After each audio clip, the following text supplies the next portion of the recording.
Queridos hermanos, vamos a tratar hoy un tema, el de la Iglesia Católica y el del papado, ¿no? El Papa, el sucesor de Pedro. Bueno, vamos a ver si el Papa realmente es sucesor de Pedro, si hay tradición en la Iglesia primitiva de esto, si realmente la Iglesia primitiva tenía obispos en Roma, si Pedro había estado en Roma, un montón de inquietudes que a veces surgen y es bueno analizarlo, revisarlo, repasar un poquito la historia de la iglesia primitiva, ¿no? Pues estamos con el cristianismo que no se ha detenido desde aquel momento con Jesús.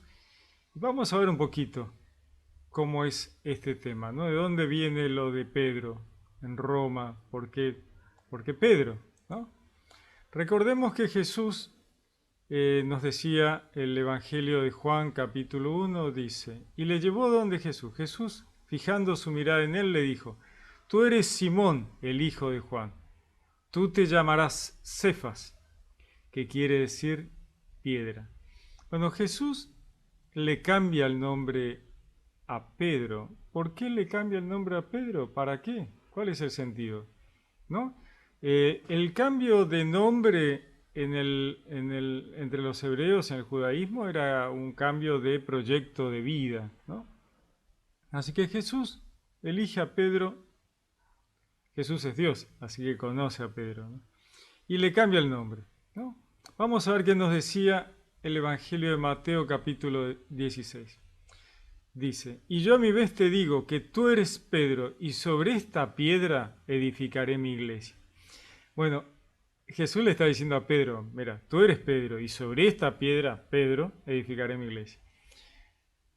Se suele decir, no, pero Jesús es la roca descartada por los constructores. Sí, son dos cosas distintas. Una cosa es Jesús como roca, la roca, ¿no?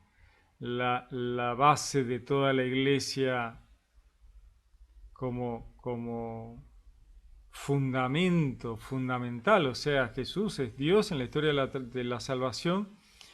Su rol como divinidad, ¿no? Es llevar a la humanidad a la salvación. Así que Él es la roca, ¿no? Que habían dicho seguía al pueblo hebreo en el desierto, de la cual brotaba el agua viva. Ahora, Jesús le cambia el nombre a Pedro, a Simón, por Pedro, y Pedro quiere decir piedra, y le está diciendo, sobre esta piedra edificaré mi iglesia. O sea, está poniendo a Pedro como una piedra de fundamento para la iglesia. Luego lo vemos en el Apocalipsis esto, cuando es este Pedro como piedra de base de la iglesia, no de la salvación, ¿no? De la iglesia cristiana incipiente.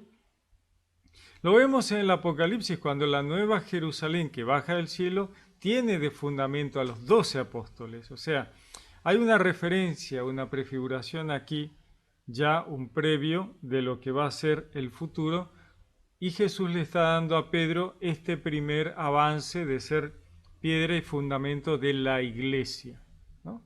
Jesús abarca todo, la salvación, la creación, Jesús es Dios, es la divinidad, así que no podemos comparar la roca, ¿no?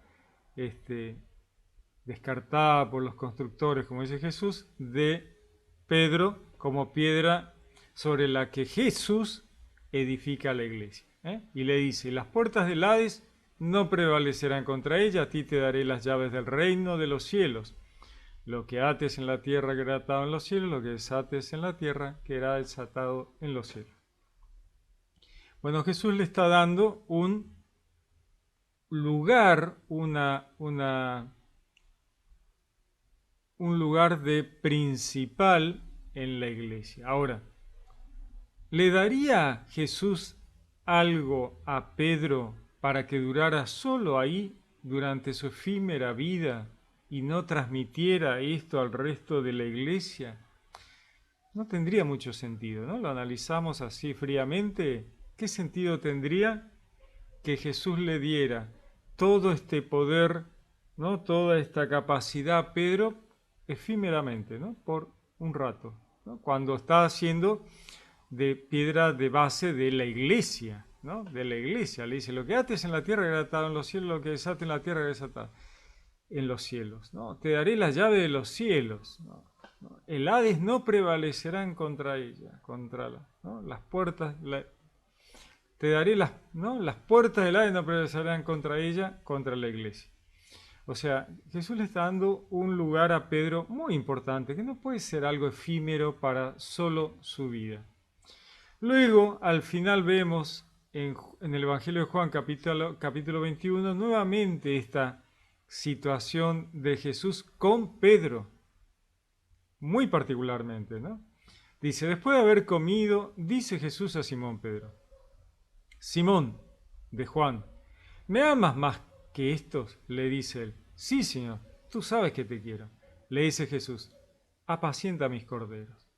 Vuelve a decirle por segunda vez, Simón de Juan, ¿me amas? Le dice él, sí, Señor, tú sabes que te quiero. Le dice Jesús, apacienta mis ovejas. Le dice por tercera vez, Simón de Juan, ¿me quieres? Se entristeció Pedro de que le preguntase por tercera vez, ¿me quieres? Y le dijo, Señor, tú lo sabes todo, tú sabes que te quiero. Le dice Jesús, apacienta mis ovejas. Veamos un poquito, ¿no? Lo primero que le dice Jesús a Pedro, recuerden que Pedro lo había negado 3 veces, y acá le permite reafirmarse 3 veces. Le dice, apacienta mis corderos, ¿no? Los corderos de la iglesia, los mártires de la iglesia. La iglesia tuvo y sigue teniendo muchísimos mártires, ¿no? Jesús le dice a Pedro, apacienta mis corderos, ¿no? Esos corderos al sacrificio, ¿no? Esos corderos al sacrificio. Luego pone las ovejas en su cuidado, ¿no? Apacienta mis ovejas. 2 veces se lo dice, apacienta mis ovejas, ¿no? ¿Acaso sería una cosa tan efímera, tan chiquito? Vamos a ver un poquito a Pedro en Roma. A veces se duda, ¿estuvo Pedro en Roma? No estuvo Pedro, ¿estuvo Pedro en Roma? Vamos a ver un poquito. A partir del año 61, 62 después de Cristo, envían a San Pablo, preso a Roma, donde escribe la carta a los colosenses. A partir de esa fecha, o poco tiempo luego, se piensa que Pedro estuvo en Roma. Lo sabemos porque en esa carta San Pablo hace una mención de que San Marcos estaba con él en Roma, Colosenses 4:10. Y San Pedro escribe su carta desde el lugar donde estaba San Marcos, primera carta de Pedro 5:13, y da su ubicación en Babilonia. Los cristianos primitivos se referían a la Roma pagana simbólicamente como Babilonia. Ahora, esta Babilonia a la cual hacemos referencia aquí, no es la Babilonia del Apocalipsis. ¿Y por qué esta aclaración? Es interesante porque Juan, parte de la iglesia primitiva, tenía esta idea de que Babilonia era Roma. O sea, la Babilonia de cuando fueron exportados los juicios, ya no existía como un problema, o sea, no existía más. Pero les había quedado en la memoria popular, digamos, de que cuando querían referenciar a un lugar realmente desastroso, decían Babilonia, ¿no? En este caso se estaba hablando de Roma. Ahora, en el Apocalipsis, cuando el ángel le lleva a ver a Babilonia a Juan, él se sorprende. Si el ángel le hubiera mostrado a Juan Roma, Juan no se hubiera sorprendido, porque para él esperaba ver Roma. Sin embargo, se sorprende. ¿Por qué se sorprende Juan cuando el ángel le muestra Babilonia? Bueno, justamente porque no era Roma, ¿no? O sea, la Babilonia del Apocalipsis no es Roma. Lamentablemente, lo que le muestra el ángel es Jerusalén. Ahora, la Babilonia de la cual habla la carta, esta que hace referencia a Pedro, sí es Roma porque el contexto es distinto. Decía, os saludan Aristarco, mi compañero de cautiverio, y Marcos, primo de Bernabé, acerca del cual recibiste ya instrucciones. Si va a vosotros, dadle buena acogida. Carta a Colosenses 4. En la carta primera de Pedro decía, os saluda la que está en Babilonia, elegida como vosotros, así como mi hijo Marcos. Como vemos, en el paralelismo encontramos a Pedro en Roma. Tendríamos entonces dos evidencias bíblicas para pensar que San Pedro estaba en Roma, el saludo desde la Babilonia romana, y la presencia de San Marcos con San Pedro, que ya sabemos que estaba en Roma. A pesar de esto, muchas veces se pone en duda, ya lo explicamos, ¿no? O sea, la Babilonia que se hace mención no puede ser ninguna otra Babilonia más que Roma en ese momento. Era algo normal para los cristianos primitivos, hablar de Roma como es Babilonia, ¿no? Entonces, vamos a ver un poquito, ¿qué más sabemos sobre la vida de Pedro a través de los historiadores, los escritos de la iglesia primitiva? Porque mucho sabemos a través de los escritos de aquella época. En la Biblia no está todo, ¿no? En las cartas no está todo, y termina ahí enseguida con Pablo, Pedro, Juan. Así que hay cosas que debemos verlas en la historia de la iglesia primitiva, y es imposible ignorar los testimonios escritos que dejaron aquellos cristianos que estuvieron en contacto, directo o indirecto, con la era apostólica, con los apóstoles, ya que son testigos indiscutibles de la época, ¿no? Si alguien puede saber de la actividad apostólica posterior a la resurrección de Cristo, son ellos. Y son precisamente ellos quienes unánimemente nos dan testimonio del ministerio de San Pedro en Roma y su posterior muerte junto con San Pablo en la persecución de Nerón. Nos decía San Clemente Romano, que fue el tercer sucesor de San Pedro como obispo de Roma y testigo directo de la época apostólica. San Clemente Romano fue evangelizado por Pedro y Pablo y es mencionado en la Biblia en Filipenses 4:3 como un estrecho colaborador en la evangelización. Contemporáneo al Evangelio de San Juan, escribió su carta a los Corintios para poner orden en una rebelión que se había presentado en esa comunidad, donde algunos fieles desconocieron la autoridad de los presbíteros. Una prueba sólida de que ya para ese entonces el sucesor del obispo de Roma tenía autoridad sobre el resto de las iglesias. Así que vamos a leer un poquito la carta en la que esta carta se mostraba los sucesos ocurridos durante la persecución de Nerón en el año 64, que se había desencadenado a raíz de los incendios que redujo a cenizas 10 de los 14 barrios o distritos de Roma. Ahí nos habla del martirio de Pedro junto con otro conjunto de fieles. Vamos a ver a San Clemente Romano en carta a los Corintios. Dice: mas dejemos los ejemplos antiguos y vengamos a los luchadores que han vivido más próximos a nosotros. Tomemos los nobles ejemplos de nuestra generación. Por emulación y envidia fueron perseguidos los que eran máximas y justísimas columnas de la iglesia y sostuvieron combate hasta la muerte. Pongamos ante nuestros ojos a los santos apóstoles, a Pedro, quien por inicua emulación hubo de soportar no uno ni dos, sino muchos más trabajos. Y después de dar así su testimonio, marchó al lugar de gloria que le era debido. Por la envidia y rivalidad mostró Pablo el galardón de la paciencia. Por 6 veces fue cargado de cadena, fue desterrado y apedreado, hecho heraldo de Cristo en Oriente y Occidente. Alcanzó la noble fama de su fe y después de haber enseñado a todo el mundo la justicia y de haber llegado hasta el límite del Occidente y dado su testimonio ante los príncipes, salió allí de este mundo y marchó al lugar santo, dejándonos el más alto dechado de paciencia. Estos hombres que llevaron una conducta de santidad, vino a agregarse una muchedumbre escogida, los cuales, después de sufrir por envidia muchos ultrajes y tormentos, se convirtieron entre nosotros en el más hermoso templo. Bueno, esto nos decía San Clemente Romano hablando de Pedro y Pablo en Roma. Vamos a leer qué nos decía San Ignacio de Antioquía.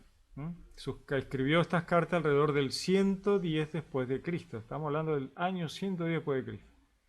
Obispo de Antioquía, San Ignacio, martirizado en Roma, devorado por los leones, tremendo, en tiempos del emperador Trajano.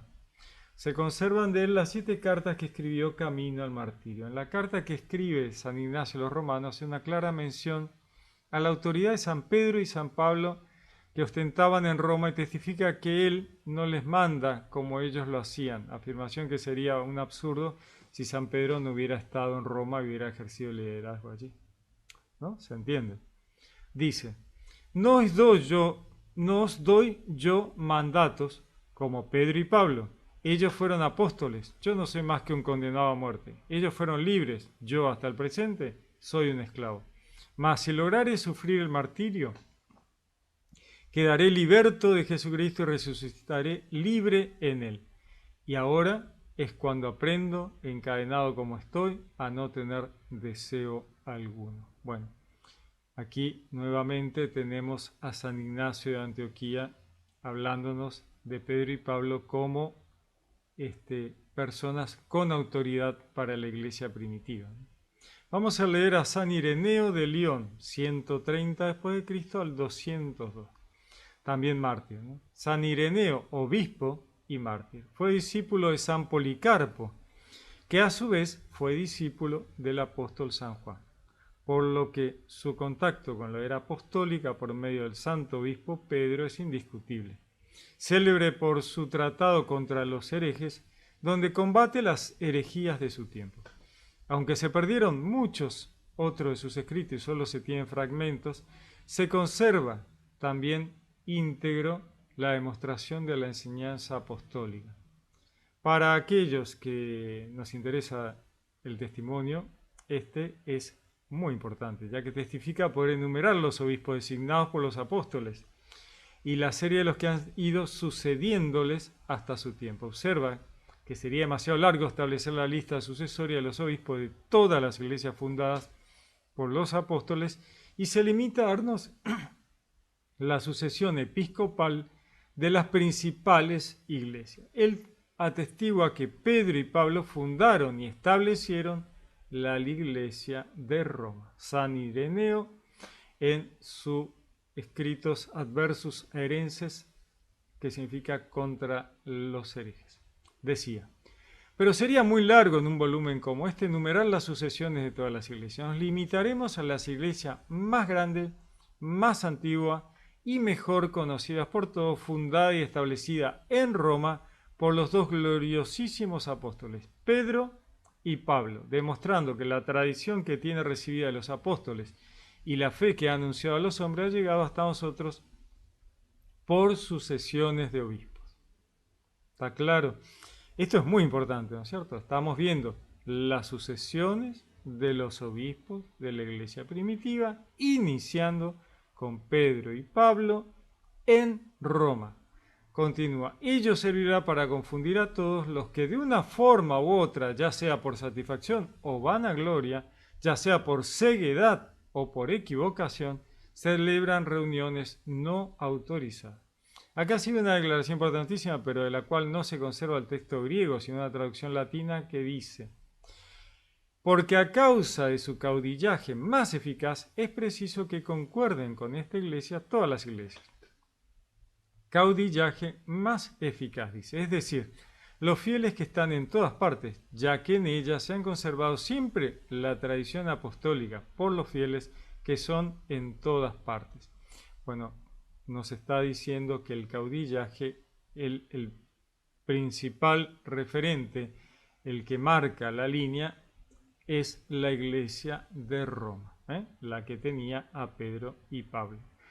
Posteriormente, San Ireneo lista enseguida a los obispos romanos en el capítulo 3, continuando con Lino, Anacleto, Clemente, hasta Eleuterio, luego de que antes en 3.1 había afirmado que Pedro y Pablo fundaron la iglesia de Roma.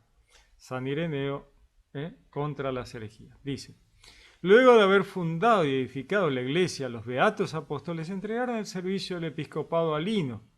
A este Lino lo recuerda Pablo en sus cartas a Timoteo, 2 de Timoteo 4:21. Anacleto lo sucedió después de él, en tercer lugar desde los apóstoles. Clemente heredó el episcopado, el cual vio a los beatos apóstoles, y con ellos confirió y tuvo ante los ojos la predicación y tradición de los apóstoles que todavía resonaba. Y no él solo, porque aún vivían entonces muchos de los apóstoles que habían recibido la doctrina. En tiempo de este mismo Clemente, suscitándose una disensión no pequeña entre los hermanos que estaban en Corinto, la iglesia de Roma escribió la carta más autorizada a los corintios. Prestemos atención. Dice, la iglesia de Roma escribió la carta más autorizada a los corintios para congregarlos en la paz y reparar su fe, y para anunciarles la tradición que poco tiempo antes había recibido de los apóstoles. Continúa San Ireneo en contra las herejías. Mateo, que predicó a los hebreos en su propia lengua, también puso por escrito el Evangelio, cuando Pedro y Pablo evangelizaban y fundaban la iglesia. Una vez que estos murieron, Marcos, discípulo e intérprete de Pedro, también nos transmitió por escrito la predicación de Pedro, igualmente Lucas, seguidor de Pablo. Consignó en un libro el Evangelio que éste predicaba. Por fin, Juan, el discípulo del Señor, que se había recostado sobre su pecho, redactó el Evangelio cuando residía en Éfeso. Bueno, esto nos decía San Ireneo. Vamos a leerlo a Tertuliano, 160 después de Cristo al 220 después de Cristo. Si bien Tertuliano no es considerado un padre de la Iglesia, sino un apologeta y escritor eclesiástico, y al final de su vida cae en herejía abrazando el montanismo, fue muy leído antes de abandonar la Iglesia Católica y su testimonio es muy importante debido a que perteneció a la Iglesia primitiva. En una de sus obras más célebres, Prescripciones contra todas las herejías, combate a los herejes por muchos flancos. En uno de ellos hace notar que sus herejías son recientes y no proceden de la fe apostólica tradicional. Lo leemos en el capítulo 30. Luego les reta que demuestren su origen apostólico y que sus iglesias fueron fundadas por algunos de los apóstoles. Le dice a los herejes, ¿no? Que muestren de qué apóstol fundó sus iglesias, ¿no? Interesante. Nos interesa sobremanera este relato por la mención que hace Tertuliano de la iglesia de Roma y de que la presidió San Clemente, quien fue ordenado por San Pedro. Ahí vemos la sucesión apostólica de los obispos. Tertuliano, en Prescripciones contra todas las herejías, capítulo 32, decía: por lo demás, si algunas herejías se atreven a insertarse en la edad apostólica para parecer transmitidas por los apóstoles, por cuanto existieron en tiempo de los apóstoles, nosotros podemos decir, publiquen entonces los orígenes, sus iglesias, desplieguen la lista de sus obispos, de modo que a través de la sucesión que discurre desde el principio, me río porque es espectacular, ¿no? O sea, estamos hablando de la iglesia primitiva y de algo que mucha gente no católica niega. No hay tradición apostólica, no hay sucesión apostólica, no hay sucesión de obispos. Bueno, acá Tertuliano lo deja clarísimo. Dice, por lo demás, si alguna herejía se atreve a insertarse en la edad apostólica para parecer transmitida por los apóstoles, por cuanto existieron en tiempo de los apóstoles, nosotros podemos decir, publiquen entonces los orígenes de sus iglesias, desplieguen la lista de sus obispos, de modo que a través de la sucesión que discurre desde el principio, aquel primer obispo haya tenido como garante y antecesor a alguno de los apóstoles, o a alguno de los varones apostólicos, pero que haya perseverado con los apóstoles. En efecto, de esa manera dan a conocer sus orígenes las iglesias apostólicas, como las iglesias de los esmirnitas. Cuenta que Policarpo fue puesto por Juan, como la de los romanos, que Clemente fue ordenado por Pedro, ¿no? Vemos, ¿no?, que las iglesias como la de los esmirnitas cuentan, ¿no?, que Policarpo fue puesto por Juan, como la de los romanos, que Clemente fue ordenado por Pedro.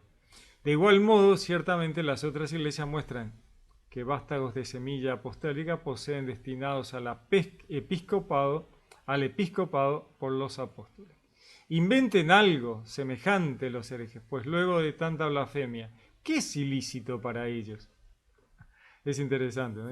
Inventen algo semejante los herejes, pues luego de tanta blasfemia, ¿qué es ilícito para ellos? ¿No?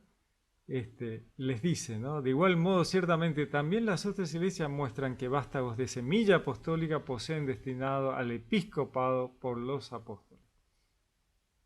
Bueno, es claro, la primacía de la Iglesia de Roma, de la sucesión de los obispos, de la sucesión apostólica, ¿no? Todas cosas que para la Iglesia Católica están clarísimas, pero que muchas veces lo niegan algunas facciones cristianas.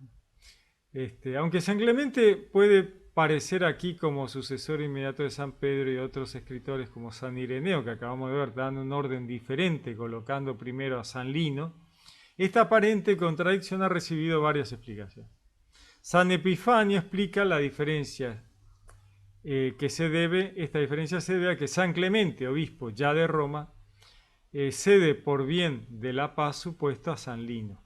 Lo vuelve a ocupar después de la muerte de este. Sin embargo, la explicación más lógica es que Tertuliano simplemente afirma que San Clemente fue ordenado por San Pedro, no que fue su inmediato sucesor. Lo que nos permite ahora es analizar estas aparentes diferencias, sino el testimonio de Tertuliano de que San Pedro estuvo en Roma y ordenó a San Clemente.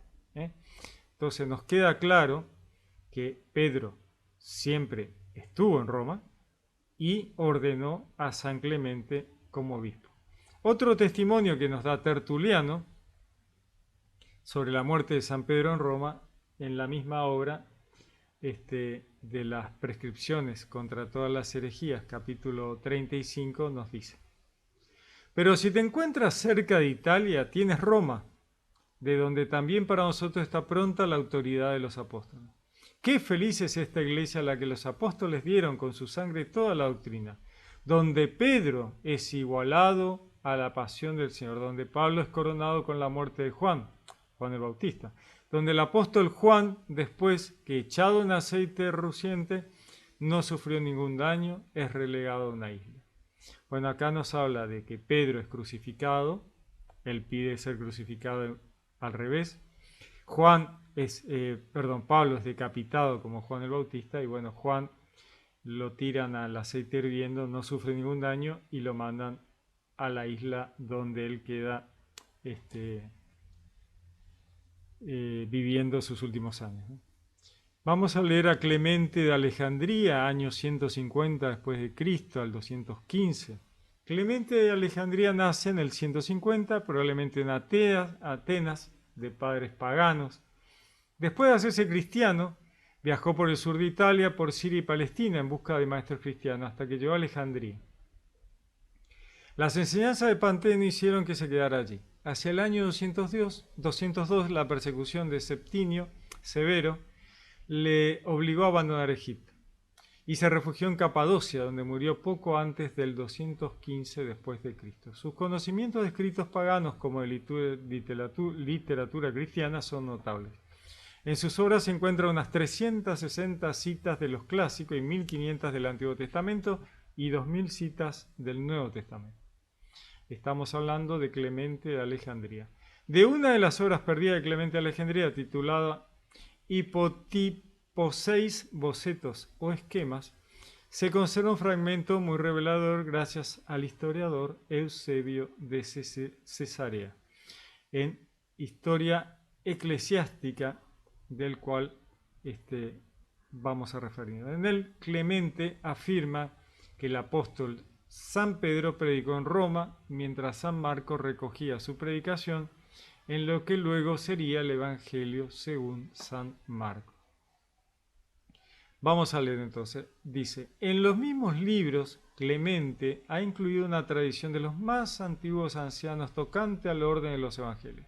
Esto es, que los que dan la genealogía fueron escritos en primer lugar y que el de Marcos se originó de la siguiente manera: cuando, por el Espíritu, Pedro hubo proclamado públicamente el Evangelio en Roma, sus muchos oyentes apremiaron a Marcos, como uno que le había seguido durante años y que recordaba lo que había sido dicho. para que lo registrara por escrito. Así lo hizo y dio copias a todos los que pidieron. Eusebio de Cesarea. Eusebio de Cesarea es uno de los más notables historiadores cristianos. Fue el primero en emprender la tarea de registrar en detalle los hechos durante los primeros 3 siglos cristianos, desde Cristo hasta Constantino. Como no existe otro autor antiguo que haya intentado cubrir el mismo periodo, Eusebio es fuente primaria excepcional para conocer el cristianismo primitivo. Eusebio nos da mucha información respecto a la estadía de San Pedro en Roma. Nos narra el relato cuando él hace frente a Simón el Mago, mencionado en Hechos 8, y cómo éste luego huye a Roma, donde los romanos le consideraron como Dios, a Simón el Mago. Según relata Eusebio, su suerte no duró mucho, ya que Dios envió a Roma a San Pedro y Simón quedó apagado y destruido. Vamos a leer a Eusebio. Simón el Mago fue el padre de todo este mal. Sin embargo, los apóstoles, inspirados en nuestro Salvador, rápidamente extinguieron las llamas del maligno antes de que pudieran extenderse. Y en aquellos días de los apóstoles no prosperó ninguna conjura de Simón ni de ninguno de sus coetáneos. Después de que los crímenes del impostor fueron denunciados en Judea por el apóstol Pedro, huyó rápidamente Oriente a Occidente para poder vivir como mejor le pareciera. Al llegar a Roma, consiguió tal éxito que los ciudadanos levantaron una estatua y lo honraron como un dios. Pero este éxito fue breve. Persiguiéndole los talones en el mismo reinado de Claudio, una providencia llena de gracia envió a Roma al grande y poderoso Pedro, escogido por sus méritos como guía de los otros apóstoles, como un noble capitán de Dios.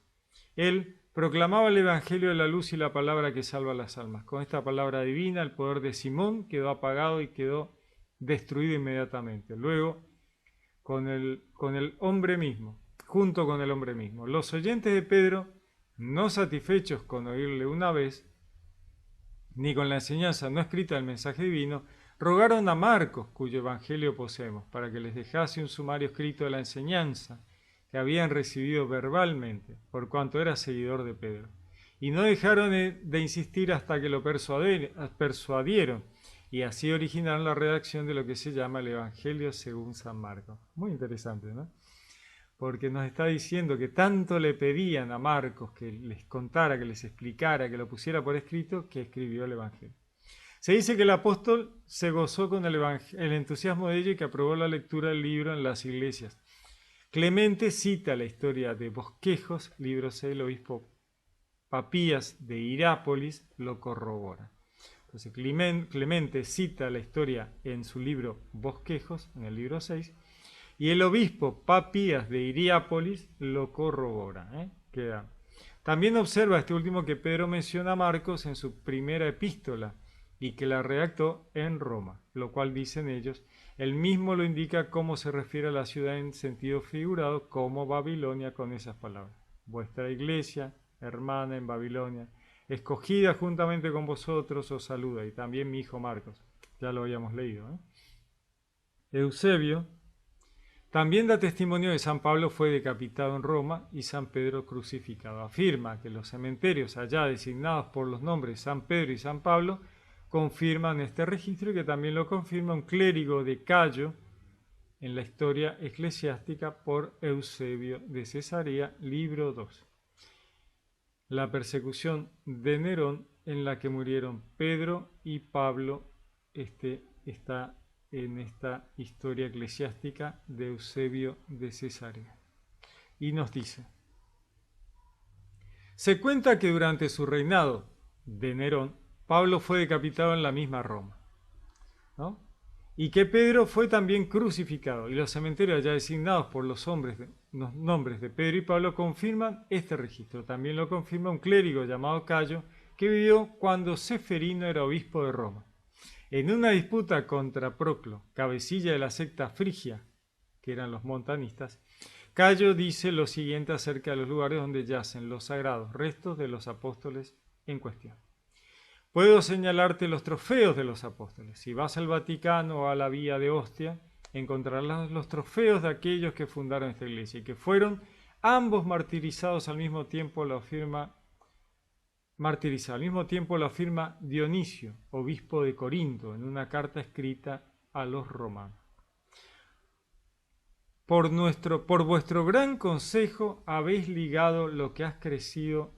A ver un poquito, perdónenme. Que ambos hayan sido martirizados al mismo tiempo en Roma, afirmaba Dionisio, obispo de Corinto, en una carta que escribía a los romanos, que decía: por vuestro gran consejo habéis ligado lo que han crecido de la semilla de Pedro y Pablo, sembraron entre los romanos y los corintios, porque los dos sembraron en nuestra Corinto y nos instruyeron juntos. También en Italia enseñaron juntos en el mismo lugar y fueron martirizados al mismo tiempo. Veamos, dice, en su libro 3 menciona también la estadía de San Pedro en Roma y su crucifixión de cabeza. Luego menciona cómo Lino le sucedió como obispo de Roma y lo mismo hace en el capítulo 3. Es muy importante también la reseña que hace de Orígenes en su comentario sobre el Génesis sobre la muerte de Pedro en Roma, en la historia eclesiástica por Eusebio de Cesarea en el libro 3, que vuelve sobre esto, ¿no? Dice, parece que Pedro predicó a los judíos de la diáspora en el Ponto, Galacia, Bitinia, Capadocia y Asia. Finalmente acudió a Roma y fue crucificado cabeza abajo por propia petición. ¿Qué más se necesita decir de Pablo? Que proclamó el Evangelio de Jerusalén hasta Ilírico y que posteriormente fue martirizado en Roma bajo Nerón. Esto es dicho especialmente por Orígenes en el volumen 3, en su comentario sobre Génesis. Bueno, como vemos, tenemos una cantidad enorme de relatos de los padres de la iglesia y gente que vivió en esa época y que ha dejado escritos maravillosos sobre aquella época en la cual vemos una y otra vez que Pedro era fundador de la iglesia de Roma, que ellos, Pedro y Pablo, fueron delegando a los obispos, hicieron la sucesión apostólica. Pedro dio la sucesión de los obispos, o sea, ¿no? Ya habíamos visto que Jesús había elegido a Pedro para este trabajo y esto de dejar sus descendientes en Roma. Vamos a ver un poquito, después de los martirios de Pablo y Pedro, el primero en ser designado obispo de Roma fue Lino. Pablo lo menciona al escribir a Timoteo desde Roma, en la salutación que da al final de la epístola, de la segunda epístola a Timoteo, en el 4:21. Si volvemos sobre Eusebio de Cesarea, nos decía, para este tiempo Clemente seguía siendo guía de la iglesia en Roma. También el tercero en la lista de obispos de Roma, que fueron después de Pablo y Pedro, Lino el primero, Anacleto el segundo. Nos dice, en su libro 4 menciona la muerte de Alejandro, obispo de Roma, y cómo esto había sucedido a Sisto. También reproduce la cita de San Ireneo en contra de los herejes que ya hemos leído, ¿no? En el versículo 28, Eusebio menciona un tratado sobre Pablo de Samosata, refutando la herejía de Artemón y de Teodoro. Menciona como referencia a Víctor como 13º obispo de Roma después de San Pedro, ¿no? Como Eusebio de Cesarea viene relatando la línea sucesoria del obispo de Roma de Pedro, ¿no? Los obispos de Roma. Vamos a ver un poquito. Tenemos tanto material, que la verdad que es imposible leerlo todo, ¿no? Veamos un poquito a San Ignacio, ¿no? Que San Ignacio en el año 107 después de Cristo, o sea, estamos hablando de ahí el primer siglo, segundo siglo. San Ignacio ya nos hablaba de, por un lado, de la Iglesia Católica, o sea, la Iglesia Católica en el siglo I, II, ¿no? No es que lo fabricó Constantino, como a veces se quieren decir, es una cosa de locos. Falta leer historia de la Iglesia primitiva, ¿no? Ya nos decía San Ignacio y decía, él llamó por primera vez a la Iglesia Católica, queda registrado, ¿no? Él decía, la Iglesia Católica, la que reside en el territorio de los romanos, la que preside en la unión del amor. ¿No? Él está diciendo, San Ignacio, año 107, nos dice, primero Iglesia Católica, luego la que reside en territorio de los romanos, o sea que católica de Roma, y preside en la unión del amor a la Iglesia cristiana. San Ignacio fue discípulo de los apóstoles Pablo y Juan, o sea, estaba con ellos. Recibió de ellos las Sagradas Escrituras. En sus cartas encontramos numerosas citas literales de los evangelios sinópticos. San Ignacio gozaba de la plena aprobación y confianza de los apóstoles, ya que ellos mismos lo ordenaron obispo de Antioquía, una sede de suma importancia. Permaneció en esa sede 40 años hasta su martirio. La ortodoxia de San Ignacio era ampliamente reconocida tanto por los padres de la Iglesia en su tiempo como en todos los siglos posteriores. Gozaba también del reconocimiento de los fieles, como lo demostraron recibiéndolo en todas las ciudades por donde pasaba camino a su martirio en Roma. Las autenticidades de sus cartas están firmemente establecidas. San Ignacio, siendo gran pastor y teólogo, presenta con claridad y lucidez la doctrina católica, ampliamente reconocida en su tiempo como apostólica. Sus cartas demuestran claramente la catolicidad de los albores del cristianismo. O sea, está clarísimo, o sea, no... Leo esto y llamo atención sobre este tema porque permanentemente escucho esto, ¿no? La Iglesia Católica la creó Constantino en el siglo III, en el siglo IV. No, esto es San Ignacio en el siglo I, II, 107 después de Cristo, ¿no? Ya era Iglesia Católica, ya residía en el territorio de los romanos, ya presidía a la Iglesia, ¿no? Vamos a ver un poquito, antes de terminar con esto, un poquito de la sucesión de los obispos, de la sucesión del Papa, porque hoy llamamos Papa al obispo de Roma que preside a toda la Iglesia Católica. Esto ocurría desde el principio, ya lo hemos visto, he leído muchísimo material. Tengo más material, pero no los quiero aburrir, pero es muchísimo material donde se habla de Pedro en Roma, Pedro y los obispos, Pedro como obispo principal, Pedro delegando el obispado y el apostolado. Mucho material como para uno negar este tipo de cosas. No se puede negar. Si uno lee la historia de la iglesia primitiva, de la iglesia cristiana, ¿cómo negar? No se puede. Bueno, hay que estudiar iglesia primitiva, hay que estudiar a los padres de la iglesia, aquellos que escribieron historia. Hay que estudiar, hay que leerlos. Vamos a leer un poquito, muy breve, la sucesión, ¿no? Vamos a ver un poquito. En el año 66, vamos a arrancar por ahí, los judíos se rebelan contra la autoridad romana, los cristianos salen de Jerusalén, dirigidos por sus obispos, San Simeón. Se produce una guerra civil, Nerón envía a Vespasiano y Tito para sofocar la insurrección. A mediados de los años 60, martirio de San Pablo. En el año 67, martirio de San Pedro. Recordemos que fue crucificado al revés, ¿no? San Linus o Lino lo sucede como papa, porque era ya obispo de Roma, segunda de Timoteo 4. En la primera mitad del siglo II, ya tenemos los testimonios escritos de Julio Africano, San Hipólito, Eusebio de Cesarea, que lo hemos leído, y también del catálogo liberiano del 354, que colocan el nombre de Lino directamente después de San Pedro. También San Ireneo de León, nacido en Esmirna, en la actual Turquía, decía que tras la muerte de Pedro en Roma en el 64 después de Cristo, le sucedió Lino, del 64 al 77, que además se identifican con el Lino mencionado en las cartas de Pablo a Timoteo.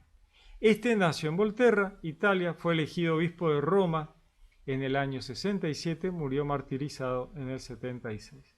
Enterrado cerca de San Pedro, creó los primeros 15 obispos. Durante su pontificado fueron martirizados los evangelistas Marcos y Lucas. Ireneo cuenta que a Lino le sucedió Anacleto y a este Clemente, Los tres murieron mártires. Entonces Ireneo nos cuenta que a Lino le sucedió San Anacleto y a San Anacleto San Clemente. Los tres murieron mártires. En su libro Adversus Aerenses, Ireneo nos dice textualmente: luego de haber fundado y edificado la iglesia, los beatos apóstoles entregaron al servicio del episcopado a Lino. A este Lino lo recuerdan Pablo en sus cartas a Timoteo. Anacleto lo sucedió después de él, en tercer lugar desde los apóstoles. Clemente heredó el episcopado, el cual vio a los beatos apóstoles y con ellos confirió y tuvo ante los ojos la predicación y tradición de los apóstoles que todavía resonaba. A Clemente sucedió Evaristo, a Evaristo Alejandro, y luego Sexto, a partir de los apóstoles, fue constituido Sixto. Enseguida Telésforo, el cual también sufrió gloriosamente el martirio. Siguió Higinio, después Pío, después Aniceto. Habiendo Sotero sucedido a Aniceto, en este momento Eleuterio tiene el 12º lugar desde los apóstoles. Esto nos decía Ireneo de León en Adversus Aerenses, capítulo 3, año 180. Vemos el discipulado que no se corta. Año 69, caída de Jerusalén, templo destruido. Tácito registra que 600.000 judíos fueron asesinados delante del sitio. Josefo dijo que había sido 1.000.000. Tremendo. Año 76, Papa San Cleto, Anacletus, papado hasta el 88. Hoy la Iglesia, en su catálogo de la sucesión apostólica, sigue la lista y el orden ofrecido originalmente por Ireneo de León en el año 180, y menciona solamente como una misma persona a Anacleto, también llamado Cleto, elegido en el 76, que murió en el 88, mártir. Este fijó las normas para la consagración de los obispos. En el barrio Vaticano, cerca de la tumba de San Pedro, hizo construir un oratorio destinado a la sepultura de los mártires. Maravilloso, ¿no? O sea, estamos viendo el Vaticano en el año 88. ¿Se entiende? O sea, se sigue la línea de este tema. O sea, estamos hablando año 76, San Cleto, Anacleto, papado hasta el año 88. Dice, en el 76...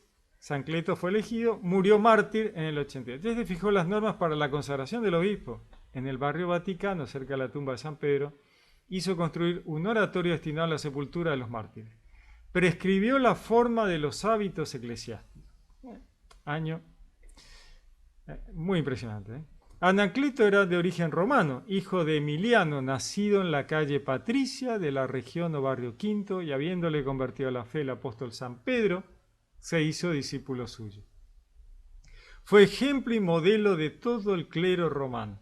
Con su afabilidad conquistaba los corazones de todos, hasta de los mismos paganos. Tenía San Pedro tanto aprecio a Anacleto que se cree, y con razón, haberle escogido juntamente con Lino, no solo para trabajar a su visita en Roma y sus contornos, como los demás cristianos, sino también para que su presencia gobernasen en aquella iglesia.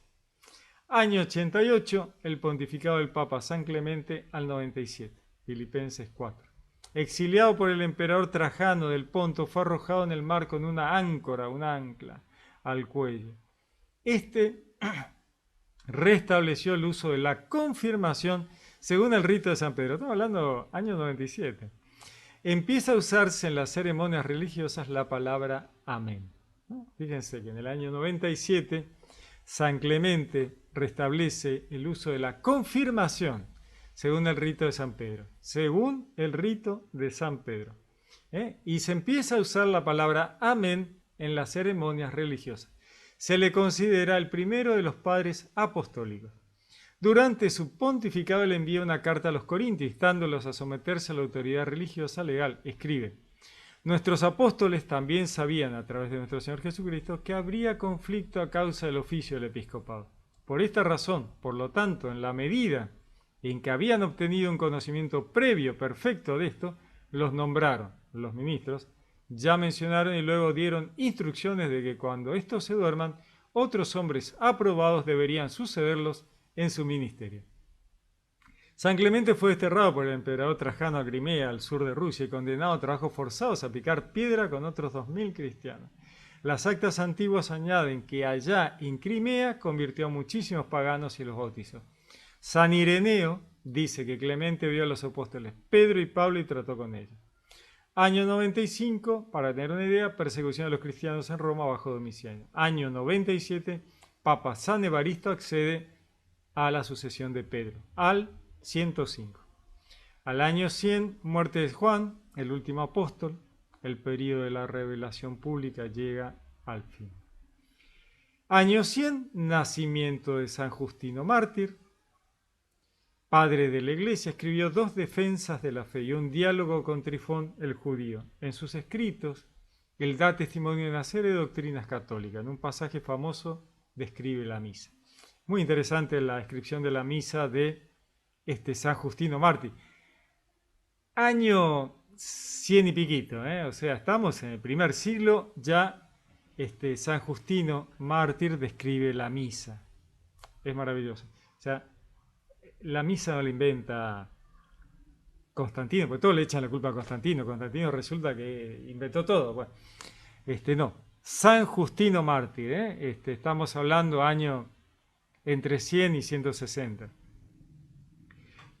Maravilloso, porque él en el 165 escribía, ¿no? Defensas de la fe, diálogo con Trifón, escribía la misa.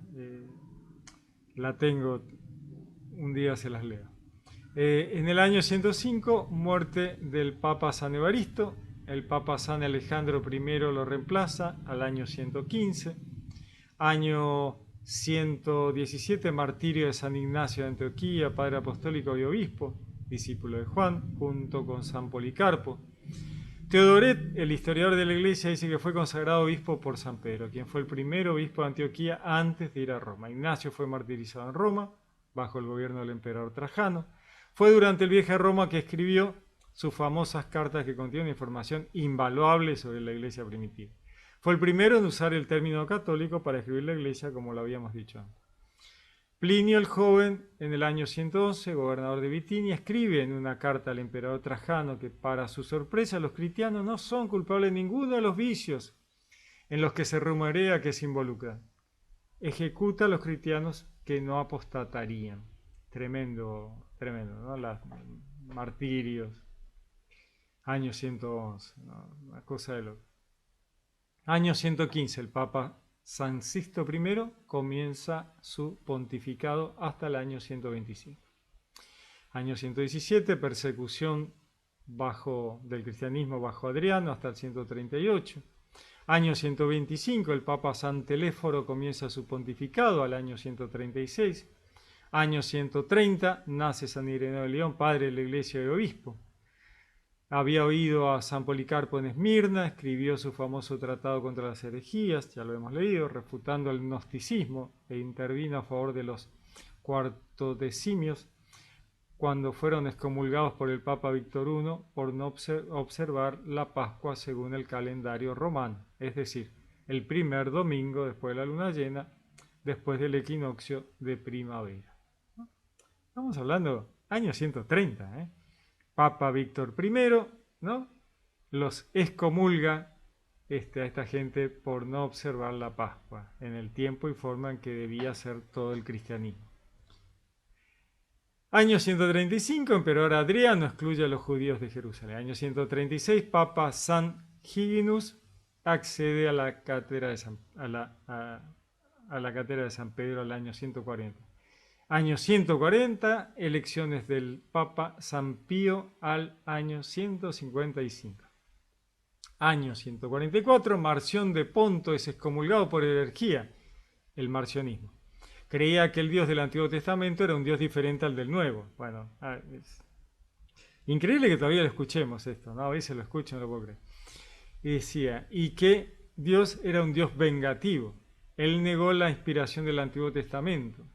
Los marcionistas establecieron una iglesia paralela que sobrevivió durante varios siglos.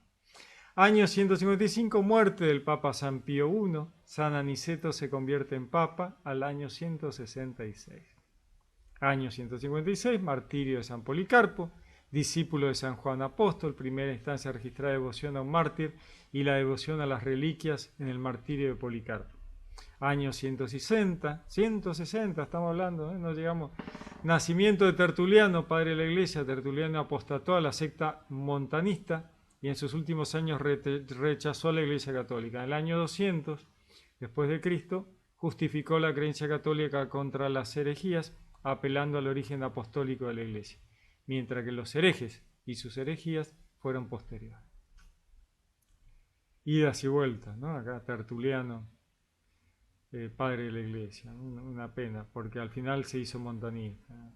Año 165, muerte de San Justino Mártir, padre de la iglesia. Año 166, San Soter se convierte en papa, hasta el año 175. Bueno, puedo seguir y seguir y seguir, ¿se imaginan?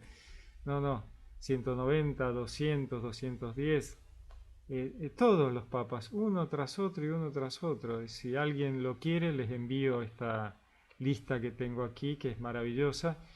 Sigue y sigue y sigue. Año 200, 220, 240, 235, 250, 251. Año 50, martirio del Papa Fabián, la persecución de Decia. No fue ejecutado rápidamente, dice, por su fe tremenda, ¿no? Año, ¿no? Y así seguiríamos. Bueno, maravilloso de vez en cuando leer un poquito, recordar por qué el Papa está en Roma, por qué es obispo de Roma, por qué los papas cristianos son obispos de Roma, por qué la Iglesia Católica es romana. Simplemente porque Roma era la capital del imperio, no tiene ninguna otra importancia, simplemente porque Roma era la capital del imperio en época de Cristo. Y el obispo de Roma quedó ahí, sustituyendo, reemplazando y terminando con el paganismo romano para instituir la iglesia cristiana y a partir de ahí evangelizar el mundo. ¿No? Es tan sencillo como eso y tan fácil de ver como eso. No hay que buscarle mucha vuelta, ¿no? O sea, que esté en Roma es simplemente una cuestión de que fue la capital del Imperio Romano. Podría ser cualquier otro lugar, daría lo mismo. La Iglesia Católica no necesita estar en Roma, está en Roma porque es una tradición de la Iglesia primitiva desde aquella época. ¿Podría mudarse? Sí, podría mudarse, no pasa nada, no tiene ninguna importancia. La importancia es la Iglesia cristiana, la sucesión apostólica, el primado del Papa como obispo de Roma y como principal de la Iglesia cristiana, que comparte con los otros papas ortodoxos de las Iglesia Católica de las otras, Oriente, Occidente, ¿no es cierto? No es muy complicado. Lo que pasa es que, bueno, como católicos debemos recordarlo, como cristianos debemos recordarlo, y es muy bueno revisar la iglesia primitiva, los padres de la iglesia, es necesario para tener claro de dónde venimos, cómo fue toda esa sucesión, cómo llegamos hasta hoy, dónde están las cosas, para no dejarnos engañar, ¿no? No escuchemos cosas que no tienen fundamento. Fundamento, vamos a los padres de la iglesia, vamos a verlo, vamos a leer la historia. Y entonces se terminan todas las cosas que uno escucha, pero no, de muchas facciones pseudocristianas que no han leído historia. Bueno, hay que leer historia.